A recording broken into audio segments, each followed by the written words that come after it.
através da Ângela, e a gente se tornou uma caminhada aí, amigos, e é um prazer poder vir falar com vocês.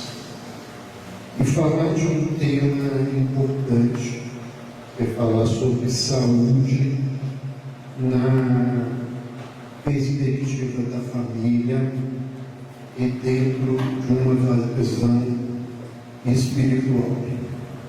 Certamente o que nós vamos conversar com vocês é um pouquinho diferente do que vocês estão acostumados a ouvir sobre família, né? Mas a nossa proposta é que a gente possa trazer uma reflexão mais profunda, realmente que seja saúde e da família. Eu costumo dizer que quando a gente fala de saúde, a gente lembra de uma pessoa, mas na verdade a gente tem saúde da família, saúde da comunidade, saúde de uma empresa que trabalha, não é saúde financeira, é saúde mental, é saúde de relacionamento dentro dessa perspectiva. Até que hora eu posso falar? É 8 da noite, 9 horas? Até meia-noite. É até 18h40. 15h25 às 16h40. Aí depois a gente tem o lanche para fortalecer o estômago e então a parte das perguntas. Tá bom? Vamos lá, vamos passar, porque senão a primeira coisa que a gente gostaria de lembrar que quando a gente fala de família, a família ela só passa a existir quando um casal se propõe a ter um filho. Até ali é um casal. A família é essa construção. Então a gente tem um lar que pode ser um lar de alguém solitário, um lar de alguém que compartilha com outra pessoa essa oportunidade.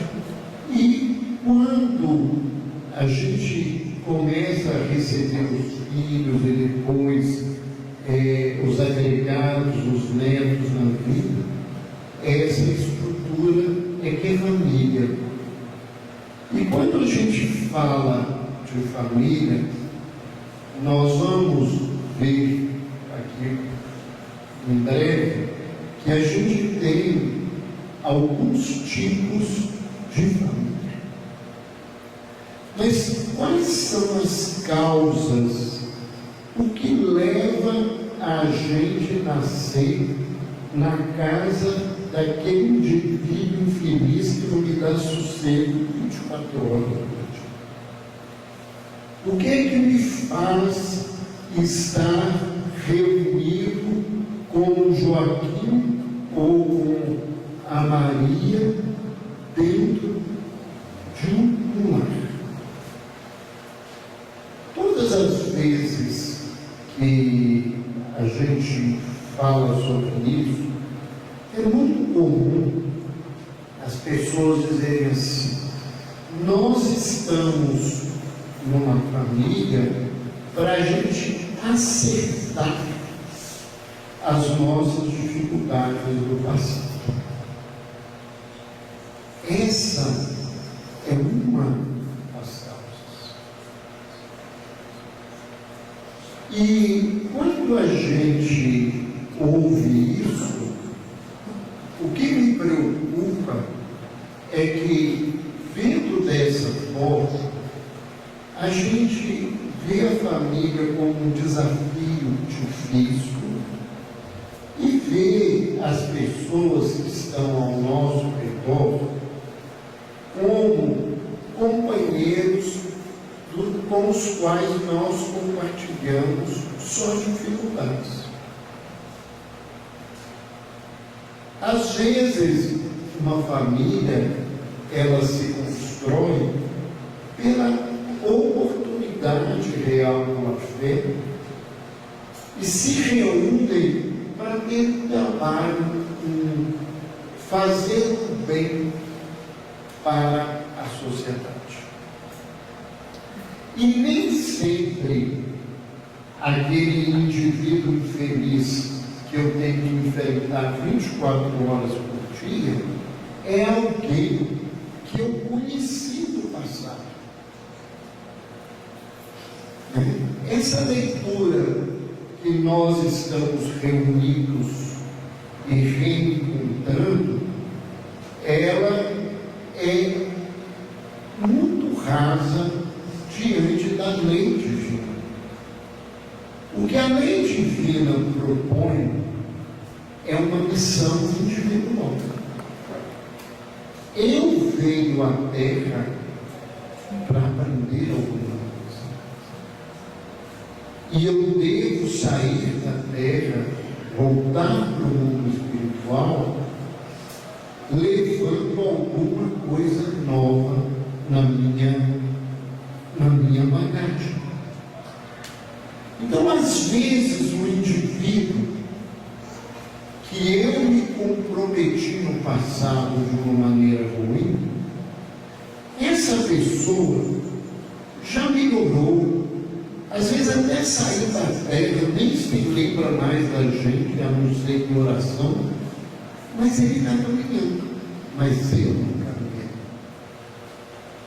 Eu continuo uma pessoa intransigente, impaciente, agressiva, desrespeitosa, abusadora, uma linguagem nova, uma criatura tóxica para os outros.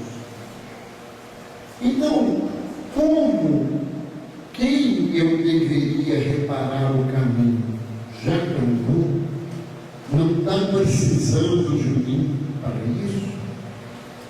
A misericórdia divina, nas regras da reencarnação, arrumou um indivíduo igualzinho ele, que está precisando da companhia de alguém como eu, para que a gente retome a caminhada e os dois aprendam o que ainda não aprenderam.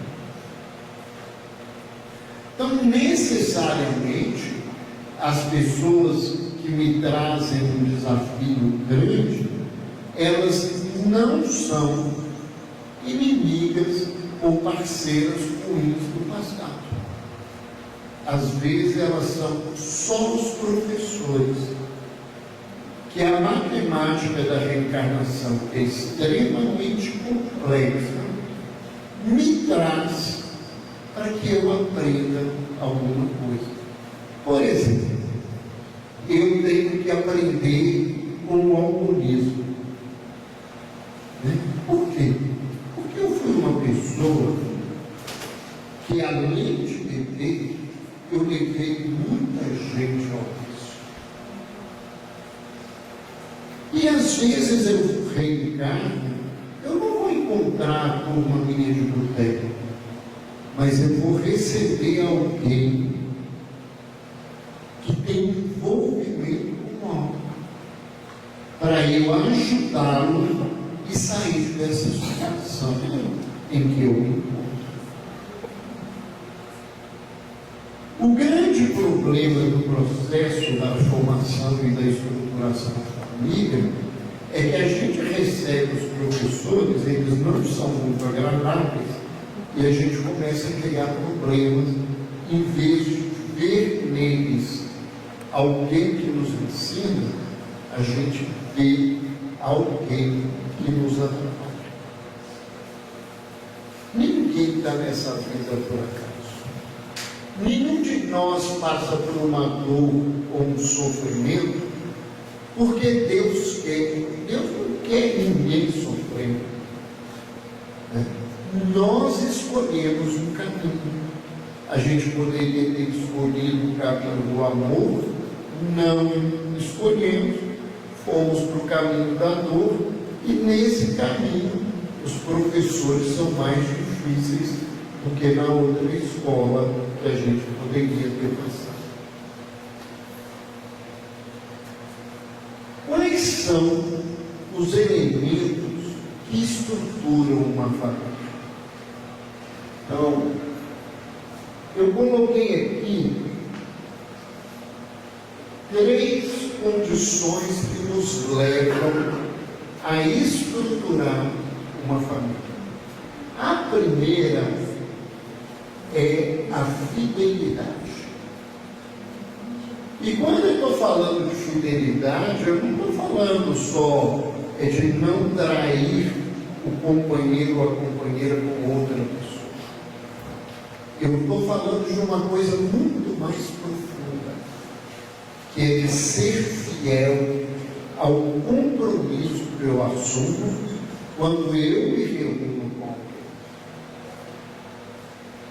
Porque um dos maiores problemas das famílias, principalmente dos casais, é a fidelidade.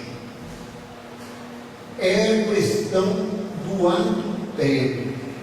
E quando a gente fala de adultério, você lembra imediatamente de uma infidelidade na relação. Só se vocês prestarem atenção nos 10 mandamentos, lá tem um mandamento que diz assim: não adulterarás. E tem um outro mandamento diferente que diz: não desejarás a mulher do próximo, o animal do próximo, as coisas do próximo. Adultério não é desejar a mulher ou o homem. Adulterar é ferir um compromisso que eu fiz.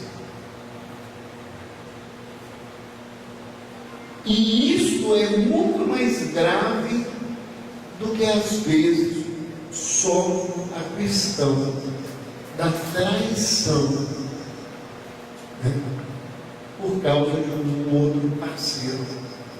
Porque você casou com alguém, ou colocar um monte de minhoquinha na cabeça sua, eu sou especializado para isso. Se depois vocês ficarem com a cabeça cansada, a culpa é da Ângela que trouxe.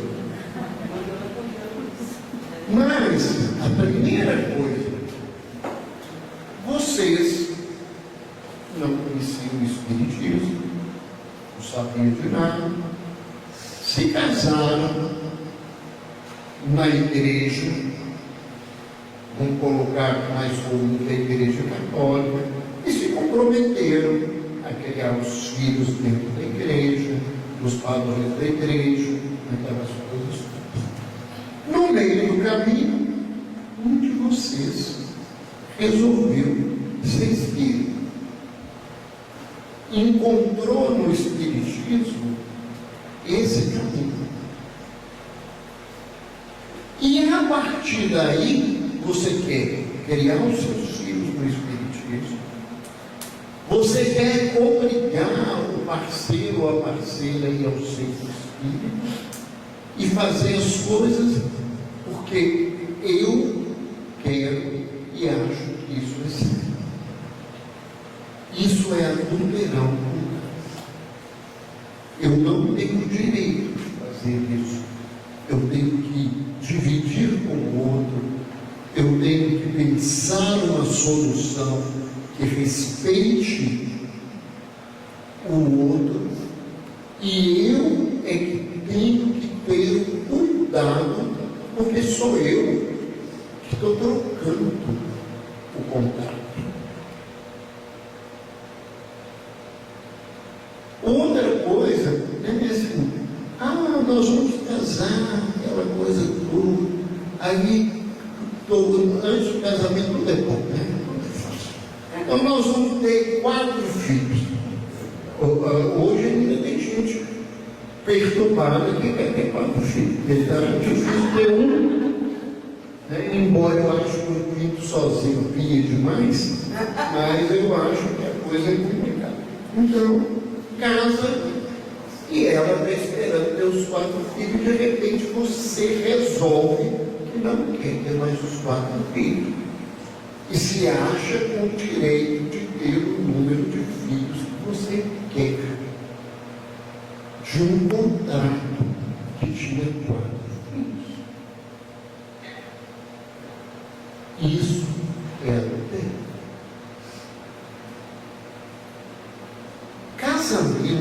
Casamento mesmo é só contrato. O grande problema que eu descobri que o contrato do casamento é igual ao contrato, quem está aqui mais velho, sabe, do BNH. Com aquelas letrinhas pequenininhas, que você assim, eu aceito, concordo. Você entregou a vida do BNH. Você não leu nada do contrato. Você não se preparou para nada do contrato. E nesse contexto, a coisa vira uma bagunça. Sabe por quê? Você não sabe as regras do casamento. O que pode, o que não pode. E casamento, ele começa a criar problema no dia seguinte, depois do casamento. Tem 2 síndromes perigosas que criam problema e a partir daí Deus passa. A primeira é a síndrome da toalha molhada na cama. E a segunda é a síndrome da pasta de dente. Porque você fica com raiva, eu desculpe a expressão, ela é uma burra, em vez de apertar de baixo para cima, ela aperta no meio. E você briga por causa disso. Você perguntou antes de casar como que ela exprimia a pasta de dente? Ah, mas isso não tem sentido. Tem, está fazendo raiva, está criando um problema. Ele joga a toalha molhada na cama. Eu nunca me preocupei com isso. Mas você não perguntou para ele se ele sabia colocar. Às vezes ele não sabe nem como é que estende uma toalha. Então, nós começamos a complicar os nossos casamentos porque as pessoas não sabem, não conhecem o outro. Né? Então, a primeira coisa que a gente tinha que fazer era um contrato bem feito. E eu vou falar com vocês, se vocês lerem o contrato, a maioria não assina. Não vai fazer igual lá na parede do UOL, de vez em quando o povo assina. Ia todo mundo rasgar, porque é bastante complicado.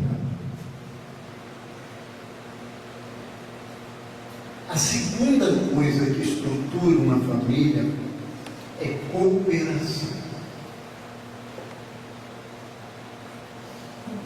Não é dividir papéis. Quando a gente fala em cooperar, é ajudar ao outro naquilo que eu sou capaz e possível. As pessoas casam e separam os seus papéis como se a família fosse uma empresa e eu tenho um cargo. E na verdade é uma família e eu tenho responsabilidade que essa família é minha. Então, um e outro precisam cooperar dentro do casamento, auxiliar ao outro naquilo que ele precisa, e às vezes ele não consegue fazer sozinho. E a cooperação é que vai fazer com que a família cresça, tenha recursos, tenha tempo, tenha disponibilidade para fazer as coisas. O terceiro item é a afetividade. os outros podem falar assim, mas por que o senhor não colocou amor? Eu não sei o que é amor. Se alguém sabe o que é amor, né? Eu estou falando, mas eu não sei na leitura, eu não sei o que é amor. Eu costumo dizer, se amor é aquilo que Paulo de Tarso ensinou na primeira epístola aos Coríntios, eu conheço muito pouca gente, nem sei se eu conheço alguém que amou ou que ama nesse mundo. Que tem que ser tolerante, não sei o que mais, compreensivo, isso, fazer aquilo. Onde que nós temos isso? Pelo menos a gente tinha que ter afeto. A palavra afeto vem de afetar, fazer coisas que toquem o outro, que o outro entenda que você gosta dele, que você quer bem, que você quer o sucesso dele, que você quer o caminho. O que sustenta a relação é o afeto.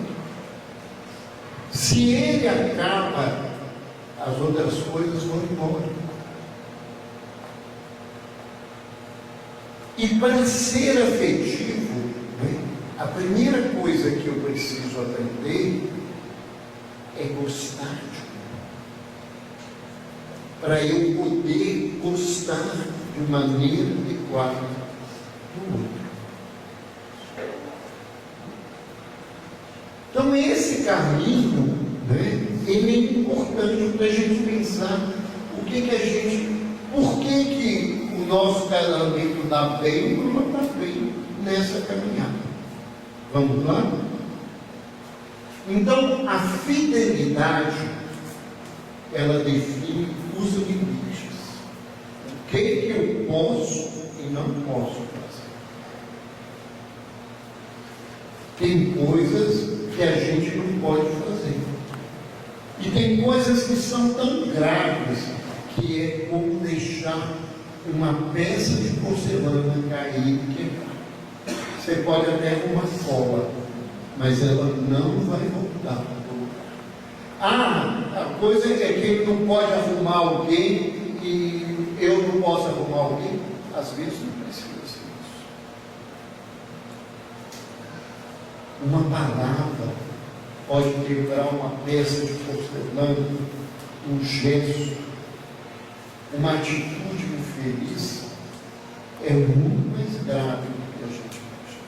Tem coisas que não cabem dentro do casamento. Eu pensar em mim o tempo todo não cabe. Eu tenho que pensar no outro, eu tenho que dividir. Segundo, a cooperação determina os papéis. Por quê? Porque eu vou descobrir que o meu papel não é só ser aquele que provê a casa. O meu papel é de ajudar a cuidar do menino, a trocar uma fralda, a fazer a compra do supermercado, a arrumar a casa quando precisa. O meu papel não é um papel de gênero. O meu papel é papel de pai, de mãe, de companheiro, companheira, de filho, porque os filhos vão ter que aprender isso. E a afetividade, ela é que mostra as inter-relações. E, infelizmente, isso está bastante contaminado no nosso momento hoje, porque as pessoas estão preocupadas com o seu umbigo e não estão preocupadas com o outro.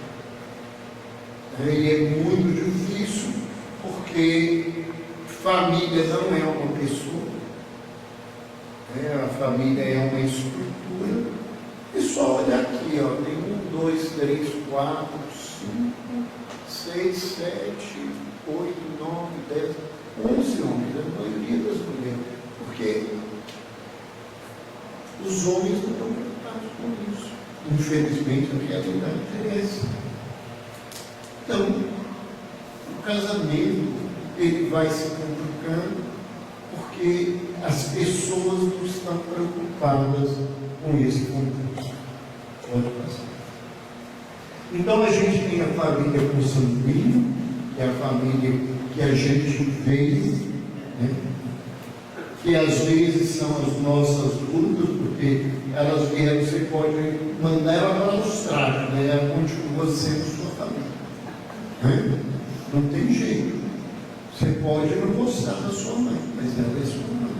Você pode odiar o seu pai, mas ele é seu pai.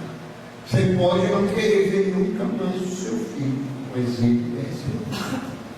Isso não tem jeito na vida, né? E essas relações às vezes não significam ser boas, não.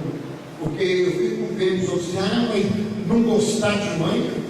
Olha, eu que trabalho com saúde mental, tem um monte de mãe que é muito pior do que o inimigo na vida.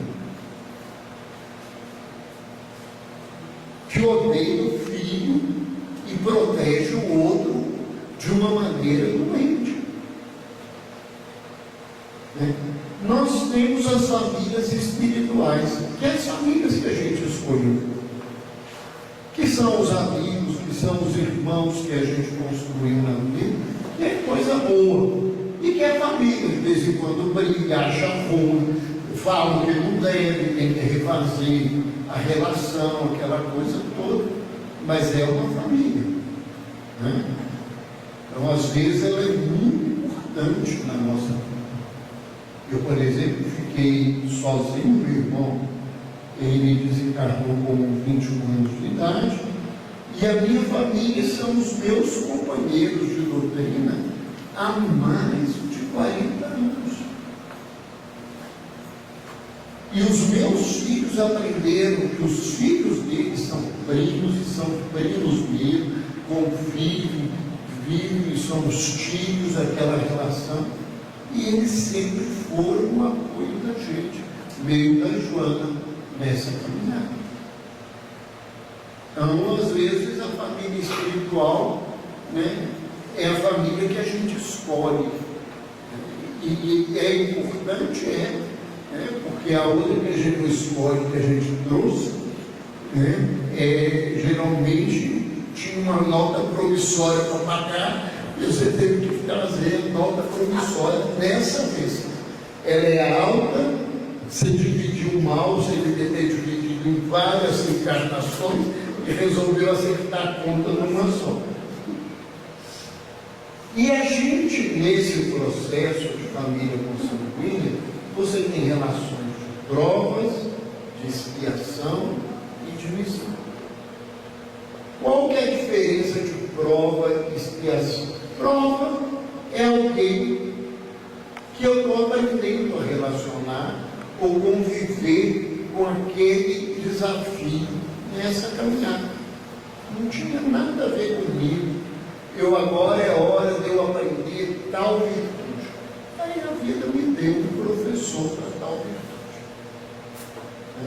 A gente reclama dos nossos professores porque tem uma matéria que a maioria de nós deve ter pelo menos 2.000 anos que a gente não passa na prova ano nenhum. Eu não sei como é que não jubilaram a gente, tiraram a gente da terra, que chama paciência e tolerância. Então, todo mundo tem um parente que gasta a sua paciência e a sua tolerância. Você pediu para ter paciência. Quem pediu para ter paciência vai ganhar um chato na vida. Ninguém ensina o melhor paciência para um chato. Se você passar por essa prova, essa matéria sai da sua vida. Pensa esse lado positivo e tenta resolver os chatos que você tem nessa encarnação para resolver a vida. A expiação, a relação de expiação são aquelas relações dos desafetos que a gente reencontra. E as relações de missão é que espíritos em melhores condições ou de mútuo afeto às vezes recebe alguém na família para ajudar e cuidar. Então, às vezes, a gente recebe um filho especial, né? A gente aceita essa prova para ajudar aquele espírito a passar por essa situação, que não é fácil e não é simples. Quais são os aspectos educacionais? O que a gente deveria aprender na relação? Isso aqui nós só estamos falando de saúde, né, gente? Não precisa achar que eu estou saindo de saúde, não. Isso aqui é saúde. Primeiro, os aspectos sociais. As definições de papéis, os limites. A vida quer que a gente aprenda isso. A respeitar o outro, o limite do outro, o meu limite, né? As coisas, as responsabilidades que a gente tem. Os aspectos culturais, né? A família pode nos ajudar a aprimorar o nosso conhecimento. Né? Você recebe pais que trazem conhecimento, experiência, sabedoria. Às vezes você recebe filhos que trazem isso para nós, os pais. A gente, às vezes, vai aprender a mudar. E aí é muito importante a gente pensar, porque tem muita gente que fala assim, mas gente jovem não tem nada para ensinar para a gente. Gente jovem é só irresponsável, só sabe fazer isso, fazer aquilo. Falo que parece muito longe da gente, mas não é. E quem me vê falar no movimento espírita, eu acho que o movimento espírita está tendo um grande problema, porque a maioria dos velhos da doutrina espírita acham que jovem não tem que ter responsabilidade, não pode assumir trabalho, não pode fazer isso, e aí eles vão procurar outro lugar, porque gente velha, chata, rabugenta, resmungando e dando ordem, eles não querem saber nada. A gente tem que aprender a lidar com isso. Ah, mas eles não têm nada para ensinar. Isso não é verdade. Às vezes tem muito mais do que a gente imagina em coisas que a gente não imagina. Há muitos anos atrás, quando os filhos ainda estavam todos em casa, hoje não tem nenhum, depois de um culto, o meu filho mais novo, né, ele virou para mim e falou assim: "Ô pai, eu acho que você está precisando reciclar o seu conhecimento evangélico, o seu conhecimento está muito ultrapassado." E os outros irmãos ficaram meio bravos, porque podia até pensar nisso, mas não tinha coragem de falar. Aí, um dos irmãos disse: "Como é que você fala isso com o papai?" O papai fala a vida inteira sobre o evangelho. O conhecimento é tudo atrasado. Durante a semana eu fiquei pensando aqui. Virei para a Joana e falei para ela: "Amor, você se importa do culto no lar virar estudo de evangelho?" Ela falou assim: "Não." Chamei ele e falei com ele: "Rafael, você se importa de nos ensinar a estudar evangelho?" "Não, não importa não." Então, no domingo, que era um culto, na hora do culto, eu não sei estudar sem papel e caneta. Eu estava lá com uma agenda, papel, para aprender evangelho. Gente, o que eu aprendi de conhecimento de evangelho, o que ele tem de conhecimento sobre Jesus, sobre todo o conhecimento do cristianismo, é impressionante. Impressionante. Um menino de pequeno não queria nem ir para a evangelização, porque a evangelização era muito chata. A gente tinha que pôr ele no caminho. Então, às vezes a gente perde a oportunidade de aprender essas coisas no nosso caminho. Nós temos os aspectos educacionais do afeto, que vai nos ensinar a ter virtude. tolerância, fé, esperança, fidelidade, paciência, né? E várias outras virtudes aí para a gente pensar. E na família a gente também vai aprender a viver a questão da sexualidade. Porque a gente até então não sabe muito disso. Né? Saber de sexualidade não é saber fazer ato sexual. Saber de sexualidade é saber, né, respeitar e dar ao outro, que é o meu parceiro, aquilo que ele merece e que eu devo dar a ele na caminhada. E isso, quando um casal ele tem um convívio desse jeito, ele vai ensinar os filhos a caminharem nesse campo de uma maneira mais adequada. Vamos lá? Quais são as coisas que um casal tem que aprender? Primeiro, compreensão e domínio dos impulsos. Primeira coisa que a gente precisa compreender o outro, né? Aonde ele está, do jeito que ele está. Né? E isso é difícil, às vezes, quando eu vejo a paciência já foi embora. Até porque não foi embora, ela não veio ainda. Né? Eu falo, os outros acham que é brincadeira, se eu desencarnar com 0,25 miligramas de paciência, eu já melhorei nessa encarnação. Então a gente precisa compreender o outro, no lugar do outro, o que ele consegue fazer, porque às vezes o outro não faz, não é porque quer, é porque ele não consegue aprender ou ele não tem habilidade para fazer.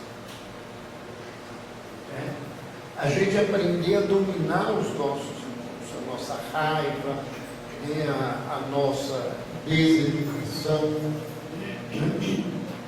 Outra coisa que o casamento deveria ensinar para o casal é a gente formular os nossos ideais. Ideal não é de um, é do casal. E a gente tem que sentar, ouvir, entender o outro e caminhar nesse processo. Estruturar projetos. Tem casal que quer coisas, mas não para ouvir, eu quero uma casa, mas não senta para ver como é que vai fazer uma casa. Se eu gasto o meu salário e ela gasta o salário dela todo, como é que nós vamos ter uma casa? Nós vamos ter que repensar esse projeto. Isso é importante para a vida. Porque os nossos projetos espirituais, eles também precisam ser repensados. Se eu quero ser uma pessoa melhor, eu tenho que buscar um caminho que me faça ser uma pessoa melhor. E eu tenho que fazer um projeto. Se eu não me organizo para ir numa reunião de estudo, para participar de um trabalho assistencial, para fazer algo que ele me evolua do ponto de vista espiritual, não adianta eu querer. Né? O ditado é verdade, querer não é poder. Para poder, eu tenho que fazer isso. Eu, às vezes, tenho que abrir mão das coisas. Aí eu quero que meus filhos aprendam e sejam espíritas. Eu já ouvi muitas vezes isso. Durante muitos anos, eu e a esposa trabalhamos com evangelização. Eu trabalhava com adulto e ela trabalhava com evangelização com as crianças. E a gente via os pais chegavam, põem os meninos dentro da casa espírita e iam embora. E deixavam os filhos lá. Por que eu estou falando para o meu filho, sabendo que ali tem uma reunião de pais que vai falar sobre o que ele estudou, para que eu possa ajudar. O que eu estou falando com ele? Isso não é importante. Que eu vou te deixar aqui e depois eu volto. Ah, mas eu tenho muita atividade cristã. Mas e o exemplo do seu filho? Aonde? Aonde está esse lugar?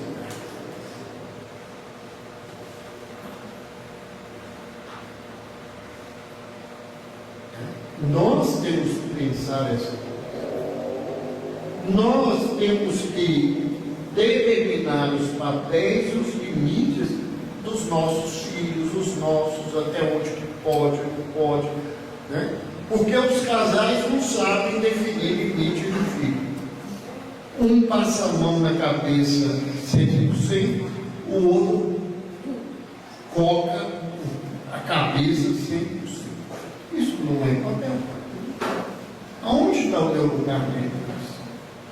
Como que a gente vai agir?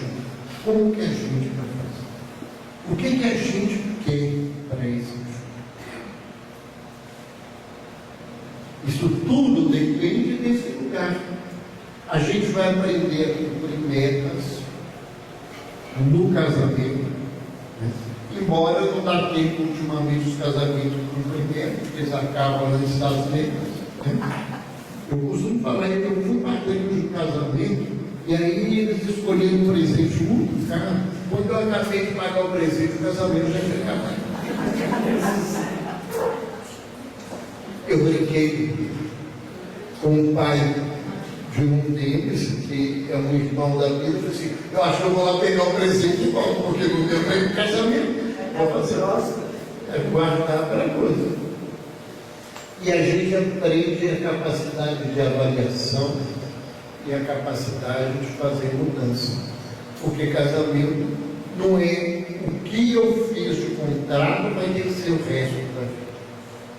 Mas para mudar o contrato, não é assim, as duas partes têm que aceitar a mudança. Vamos lá? Quais são os problemas para esse aprendizado? A primeira coisa, a mais clara, imaturidade emocional e moral. Tem pai e mãe que emocionalmente é muito mais novo e muito mais complicado do que filho. Então, se eu sou leviano com a minha relação, com a responsabilidade da vida, eu não vou conseguir fazer o que essa família faz. Né? Tem pai que acha que o dinheiro, a única coisa que ele tem que fazer é pagar comida, isso, aquilo, outro, e que pega o dinheiro e não estrutura uma escola para o filho, uma coisa, porque eu tenho direito de fazer o que for. Né? E aí, o que é isso? Isso é imaturidade. Eu casei e eu quero continuar a ter vida de solteiro. Então, ficar solteiro. E é isso que a gente vê de problema. Uma imaturidade emocional de acreditar em conto da carochinha. Porque a maioria das mulheres acredita que elas vão beijar o sapo e ele vai virar criança. E um monte de homem acha que vai casar com a gata borralheira e ela vai virar Cinderela. E o que acontece, gente? Se não contar para você, a história é mentirosa. Você casa com a Cinderela e acorda com a gata borralheira. E você casa com o príncipe encantado e acorda com o bendito sapo na mesa, que ronca, né? Que faz tudo errado que você não queria na vida. Por quê? Por causa de maturidade. Muitas vezes eu recebo, a maioria das meus clientes são mulheres, né? Por dois motivos. Primeiro, porque mulher é que se cuida, né? Os homens não se cuidam, por isso que voltam mais rápido. E depois, eu acho que a gente cria uma ligação e uma afinidade muito mais fácil para lidar com as mulheres do que com os homens, porque homem, machão, ele é um grande desafio ainda na vida. Falo também que não estou nesse lugar que eu me conheço, a outra saiu para ser testemunha. Ela não tem poder perguntar para ela se eu não sou, mas aí fica o lugar. Mas aí o que acontece? Porque eu não aguento ele. Não, o senhor não aguenta, mas por quê? Porque ele bebe muito. Quando a senhora casou, ele bebia? Bebia. E por que você casou? Porque eu achei que ia casar, que ia mudar. Eu falei, minha filha, se casamento acabasse com o alcoolismo, eu ia fazer alcoólatra casar dia sim, dia não, para não ter perigo de ter recaída. Mas tem muita mulher que acredita nisso. Não, é porque casando muda. Muda para pior. Ainda eu ia falar isso, só me ajudar. Muda para pior. Não muda para pior. É igual a gente ficar velho, a gente piora as rabugices todas da nossa vida, né? O idoso vai ficando rabugento de tudo que ele já era, ele vai ficando pior. Então, a imaturidade emocional dificulta uma estruturação familiar. A moral nem se fala. Pessoas desonestas, pessoas mentirosas, pessoas que têm comportamento desse tipo. Outro é o desconhecimento dos propósitos da relação conjugal e familiar. Casar sem saber por que casou. Por que você casou? Eu casei porque eu acho tão bonito entrar na igreja, vestida de branco, aquela coisa toda. Não, mas eu podia ter feito um espetáculo, não precisava ter feito casamento. Era só trabalhar no teatro e pedir para fazer um papel de uma noiva, estava resolvendo ali. Porque além de gastar dinheiro, não vai dar certo. A coisa vai complicar. Né? Não, eu casei para ter uma companheira. Mentira, casou para ter um empregado. Mas fala isso porque fica bonito, é chique, fala assim, eu casei para ter uma companheira, né? Não, ele tem um empregado que faz isso tudo, que faz as coisas todas. Né? Então, se eu não conheço os propósitos, para que casar? Para que ter família? Para que ter filho? A gente tem que ter ideia se a gente tem condição de ter um filho. Embora o Vinícius de Moraes disse que filhos bons não tê-los, mas se não tê-los como sabemos, né? Mas eu vejo pessoas colocando o filho no mundo, eles não dão conta do nariz deles. Como é que eles vão cuidar de uma criança? Parece um boneco, né? Um brinquedinho na vida. Tem homem que tem filho só para os outros achar que ele é macho. Só para isso. Nunca respondeu pelo papel que deveria ter na caminhada. Infidelidade aos compromissos assumidos. Se eu caso, eu estou assumindo um monte de coisa nesse casamento. Eu não li o contrato, o contrato é complicado. Ele é financeiro, ele é afetivo, ele é sexual, ele é um monte de coisa nesse compromisso. E um outro problema é a interferência espiritual. Os processos obsessivos que as famílias têm. Não é um indivíduo, é a família. Porque se a minha esposa está obsediada, eu tenho a ver com isso. Se o meu filho está obsediado, eu tenho a ver com isso. E esses processos de obsessão, eles complicam muito a nossa caminhada. O que a gente pode fazer para melhorar o relacionamento? Primeiro, lealdade. Ser leal, ser verdadeiro, um com o outro. Depois, sinceridade. Né? Eu não posso ter duas caras com a pessoa que eu escolhi. Tolerância, capacidade de reconciliar. Porque briga, a gente vai ter briga até com um amigo melhor que a gente tem na vida. Tem gente que briga com o mentor dele, o mentor até afasta para ele melhorar na vida. Então, a gente vai ter isso. Reavaliação das conquistas. A gente tem que reavaliar o que a gente conseguiu e não conseguiu nesse processo. Renúncia. Ou palavrinha difícil. Ô, gente, e vamos aprender uma coisa. É renúncia, não é sacrifício. Porque esse negócio de sacrifício não é uma coisa boa. Se alguém virar para você assim, não, eu vou fazer um sacrifício, vou fazer para você, agradece.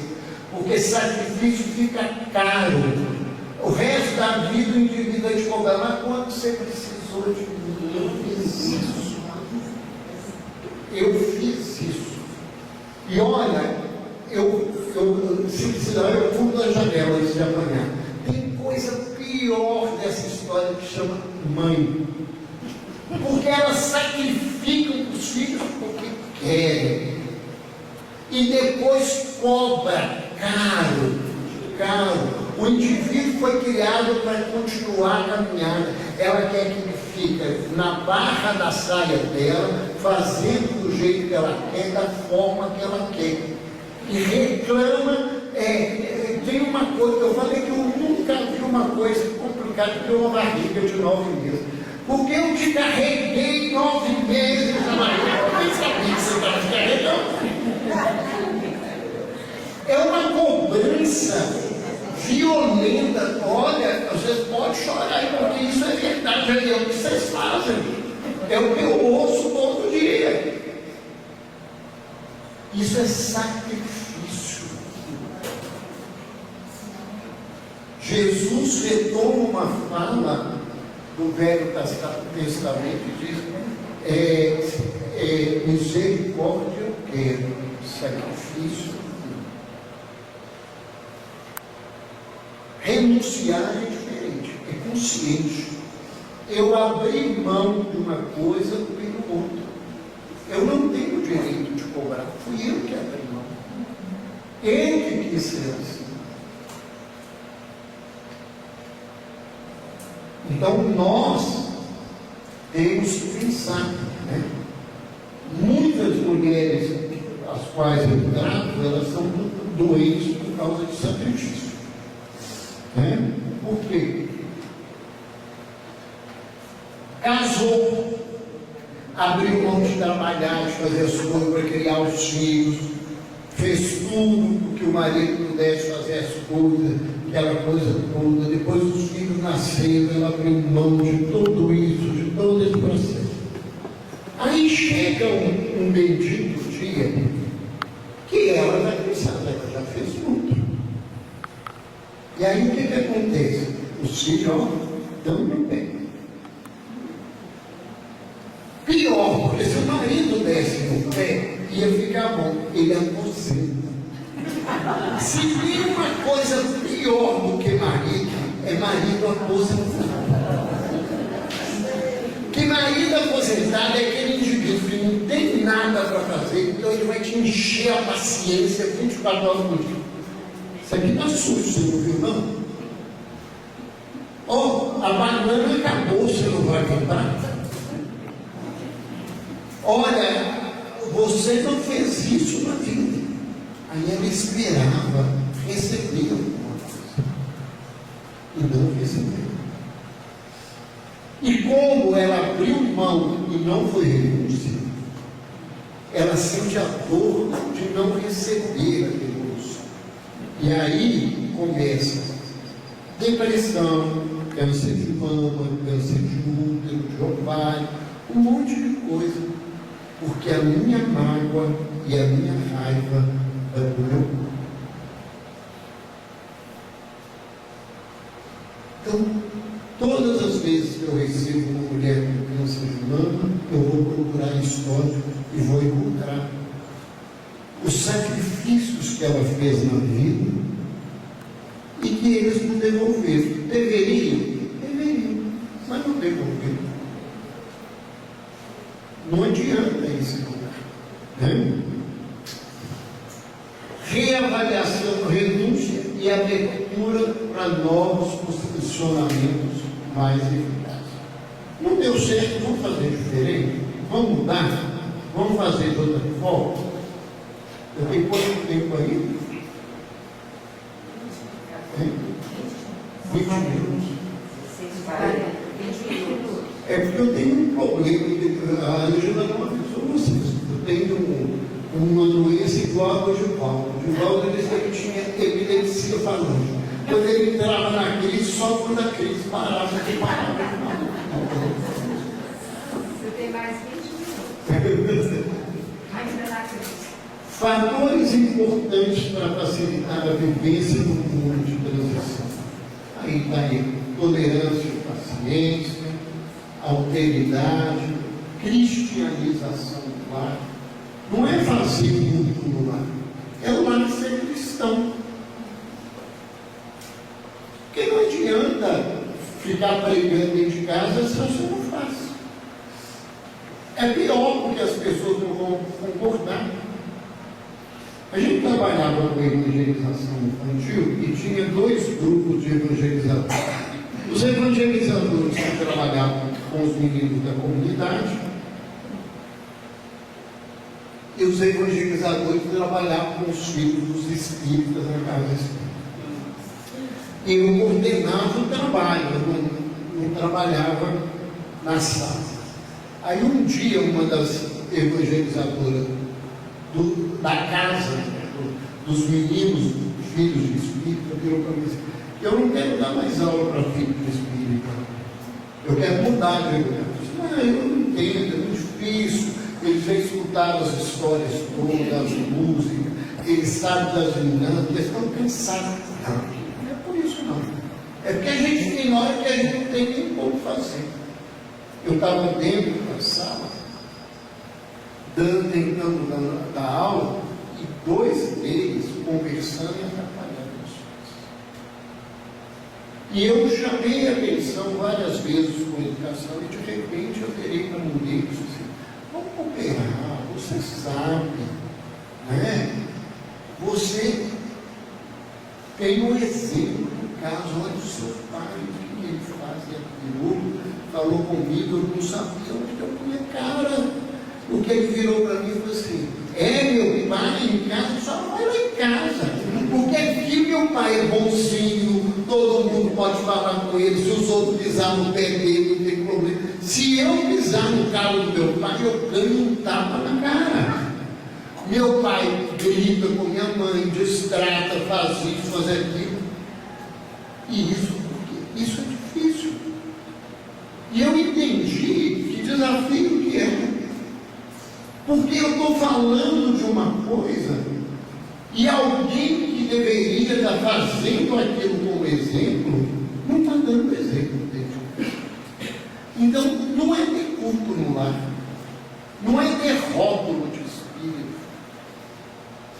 é cristianizar o lar. É um lar de afeto, que acolhe o outro, que respeita, que trata as pessoas, que se preocupa em ajudar para que as pessoas que não são do lar tenham posição. Tudo aquilo que a gente aprendeu.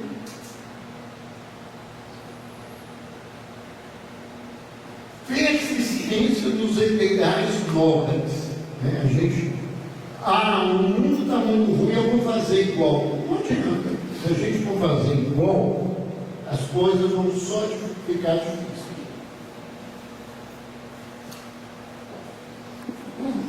A gente vê quando a gente não persiste naquilo que é bom e nobre, o quanto isso complica. Nós vemos as brigas religiosas, elas existem de todo o tempo. A gente tem uma hipocrisia de achar que a religião é uma coisa. a religião no mundo, na história, é a maior promotora de guerras no mundo. A grande maioria das guerras na história da humanidade foram promovidas ou financeiramente ou ideologicamente pelas religiões. Aí alguém vai virar assim, está bem que eu sou espírita. Espírita não melhorou nada, não. Nessas brigas de ideologia política que tem aí no Brasil hoje, que é uma vergonha, um monte de espírita resolveu virar para um lado, virar para o outro, brigar e falar que tem que matar, que tem que fazer, que tem que prender, que tem que fazer isso. Aonde que nós estamos com o cristianismo da gente? Que princípio nobre que tem aqui nesse lugar? Como é que eu sou hipócrita de falar que eu valorizo a vida porque eu não concordo com o aborto? E eu sou capaz de falar que ladrão bom é ladrão morto, que eu sou a favor de pena de morte. Aonde está meu cristianismo nesse lugar? Que lugar é esse que eu estou falando que eu sou cristão? Qual foi o Cristo que te ensinou isso na vida?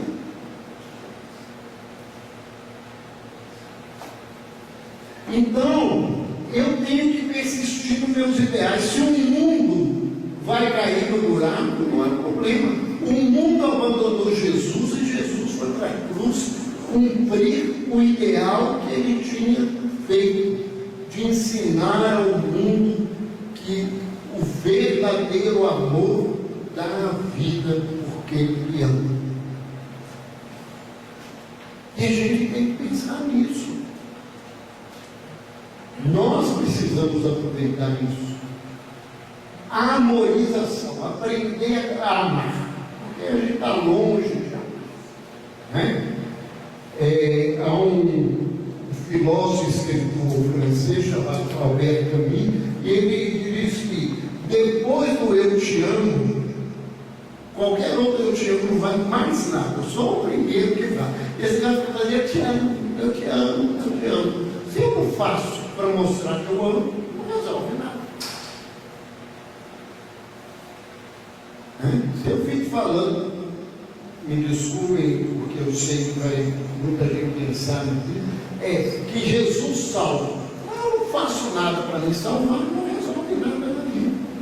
E se eu quero aprender amor, eu tenho que fazer esforço, porque nós somos longe de amor. Nós somos espíritos que estamos para aprender a amar a vida. Se a gente aprender a gostar das pessoas, a gente já vai estar fazendo uma coisa melhor. Se a gente aprender a respeitar os outros, a gente vai sair dessa encarnação muito, muito. E aprimoramento da consciência do universo. O que eu quero dizer com isso? Que a gente tem que aprender que não existe a minha família. Existe uma família. A família universal. Existe um só Pai. Qualquer pessoa que não acredite no que eu acredito, que quer me matar, que me rouba, que faz o que faz, é meu. Que não é a minha família, é a família universal. Que todos nós, eu tenho que colaborar com a vida da sociedade onde eu vivo, para aprimorar, porque esse é o nosso papel. É esse o nosso lugar.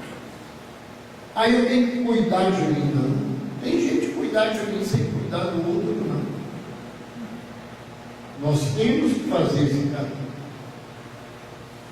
Todos nós gostaríamos de que a educação de um filho fosse plasmada e transformada numa bela obra de arte, na qual embaixo colocaríamos nossa bela assinatura. Isso aí é uma coisa. Todo mundo quer filho bonitinho, tanto que diz que dá filho feio não tem pai. E se bobear não tem mãe, se ela pudesse ter chance, ela não tem, mas não tem pai. Aí o meu filho dá trabalho, o meu filho tem um déficit, o meu filho é marginal, o meu filho é drogadido, o meu filho é mau caráter dele, ele rouba, ele mata, ele mente. E deixa de ter minha assinatura porque eu não ouço. Todos nós queríamos filhos que não dessem trabalho. Mas é só perguntar, a gente deixou de dar trabalho para os nossos pais? Não. Todo mundo dá trabalho. Todo mundo é difícil. Todo mundo é desafiador. Então, não esperemos que os nossos filhos vão ser perfeitos. Cada um deles tem uma qualidade, ou às vezes não tem outra. Mas é isso que é caminhada. Nós não podemos fazer grandes coisas. Apenas pequenas coisas com grande amor. É uma fala da Madre Teresa de Calcutá. E no nosso relacionamento dentro da família, se a gente fizer pequenas coisas com amor, vai dar muito mais resultado do que a gente imagina. A gente não precisa fazer muita coisa, não. Eu vejo pais que fazem um sacrifício no Natal, no dia da criança, para comprar um presente mais caro para o filho. Chega aquela caixa, principalmente os pequenos que ajudam a ensinar mesmo, ele brinca com a caixa e não está nem aí no brinquedo.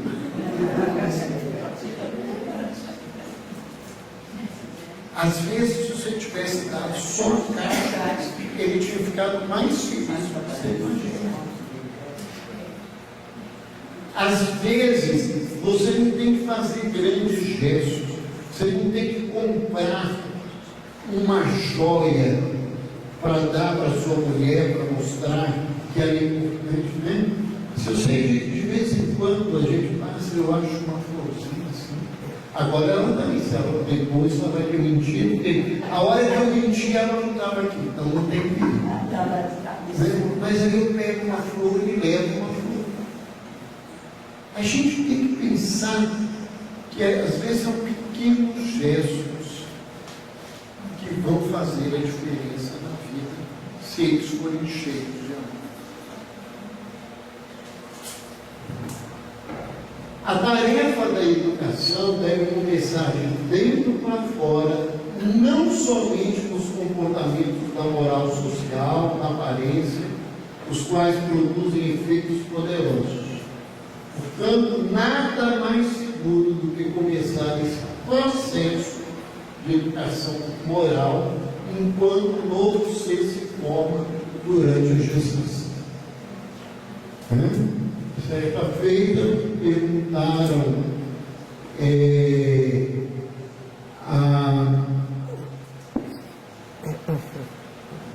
me falhou agora o pedagogo, me veio Piaget, mas não é o Piaget, é o professor Kardec, Pestalozzi, né? Alguém perguntou para ele, mestre, quando eu tenho que começar a educação do meu filho? Ela perguntou assim, quantos anos seu filho tem? 2 anos. Você está quase 3 anos atrasado.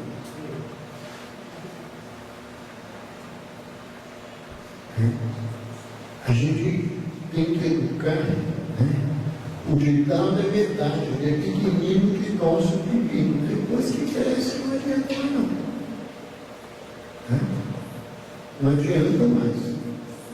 Vamos lá? Todas as influências, sejam elas pensamentos, vibrações espirituais, magnetismo, emoções e reações mental eletromagnéticas, são mensagens invisíveis, mas percebidas, acusadas e regidas pela sensibilidade do espírito reencarnado em todas as etapas da evolução.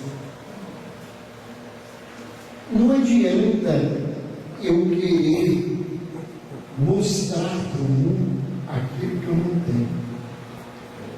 E eu falo uma coisa com as Às vezes, um dia, um colega disse, vamos cuidar, mas o outro pode interpretar isso errado. Né? Eu disse, não, mas interpretar, quando perguntar, eu tenho que corrigir. Mas é coisa assim. Eu falo que bicho, criança e louco, não é doido. Doido, vocês todos são doidos. Quem segue meu Instagram sabe disso. Eu já ensinei. Doido é quem tem todo na alma. O louco é o indivíduo que perdeu o senso de realidade.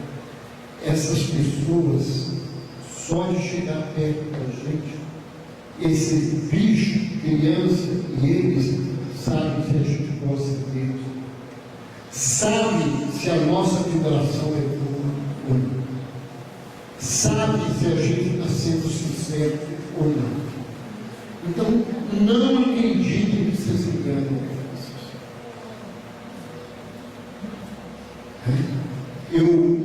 Durante muitos anos, eu atendi crianças em ludoterapia e psicodrama. E às vezes os meninos pequenininhos, de 3, 4 anos, viravam de repente e falavam assim: meu pai e minha mãe estão brigando, eu acho que vai dar tudo errado, mas eles falam que está tudo bem. Eles sabem mais do que a gente acha.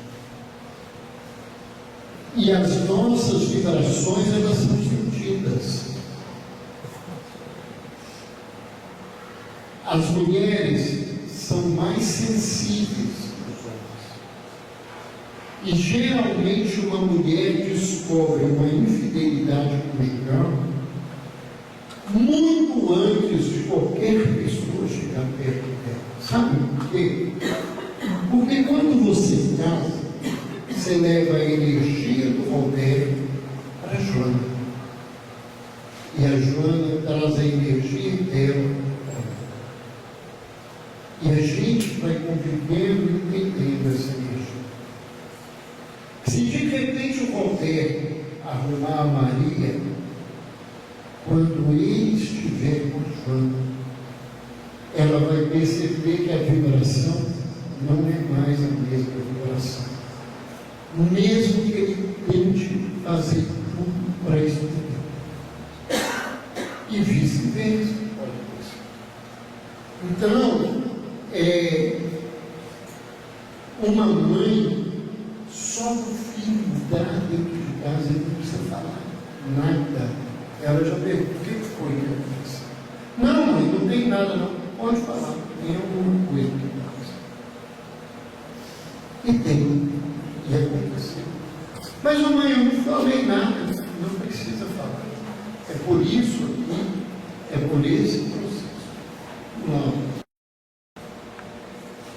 E eu queria dirigir aos pais, homens, porque a gente que trabalha com saúde mental é realmente muito triste, principalmente sendo um homem, ver o quanto os homens são descuidados com seus filhos e com seus casamentos.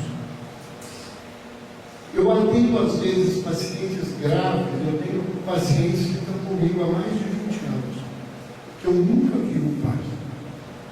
Não é porque ele é separado da mãe, não. Ele nunca foi ao consultório para me perguntar assim: ô idiota, o que é aquele cachorro que você trata dele está sentindo? Nem por isso. É muito triste a gente ver a postura não só imatura, mas desrespeitosa da grande maioria dos homens em relação aos filhos. É muito triste. Embora eu tenha um pai que é o pai e a mãe da vida, porque a mãe é uma cruz na vida dos filhos. Mas o que eu quero que a gente pense é o seguinte: pai, a tua presença, os teus exemplos, o teu amor são fundamentais. gente é pai. E para ser pai, a gente tem que participar. Né? Eu vejo pais, crianças, que nunca foram a festas da família, que não vão a uma apresentação da escola, mas tem que trabalhar, porque a gente tem jeito para tudo que quiser. Tudo que a gente quiser. A gente se organiza para fazer quando a gente quer. E isso é diferente. Aqui tem um monte de mãe que já viu isso numa festinha da escola, um menino procurando. E quando ele não acha o pai, quando ele não chora, o rosto cai de tristeza. E quando ele acha o pai, ele fica extremamente feliz. Então, presença não é essa presença vagabunda que tem agora, não, que põe os meninos, põe o celular e deixa os meninos, nem conversa, nem olha, nem vê o que os meninos estão fazendo. Não é isso. É presença. É brincar. É ir para o parque, é ir para o cinema, é para estar junto, fazer as coisas juntas. A gente tem que pensar nisso. Né? Os pais devem compartilhar a responsabilidade da educação de forma ativa, seguindo o seu desenvolvimento, participando nas decisões que é necessário tomar, desde a fecundação, passando pelo nascimento e toda a infância. Dessa forma, ir se formando e cimentando o caráter da criança. Nós vamos parar aqui. Não vou ter mais tempo, já vi que eu passei 2 minutos, não vamos deixar, não vamos nem mais me pagar o cachê que eu vou trazer